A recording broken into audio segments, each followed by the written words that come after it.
আসসালামু আলাইকুম বন্ধুরা, আশা করি সকলে ভালো আছেন।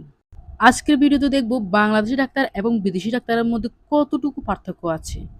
ভিডিওতে এটি একটি বিদেশি ডাক্তার। দেখুন কি সুন্দর করে বাচ্চার সাথে হাসতেছে, খেলতেছে, কথা বলতেছে। কখন যে ইনজেকশনটা দিয়ে দিল কিন্তু বাচ্চাও বলতে পারে না। বাচ্চা কিভাবে বলবে? আমরা যে যারা দর্শক ভিডিওতে দেখতেছি তারাও কিন্তু টের পায়নি কখন যে সেই ইনজেকশনটা বাচ্চাটিকে দিয়ে ফেলেছে।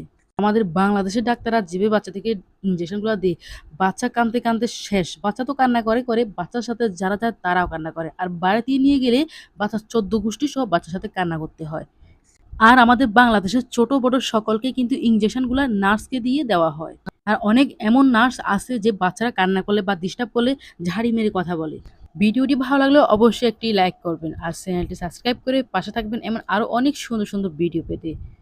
আর যে যেখানে আছেন, যে অবস্থাতে আছেন আল্লাহ যেন সবাইকে সুস্থ রাখে, ভালো রাখে। আল্লাহ হাফেজ, আজ এই পর্যন্ত।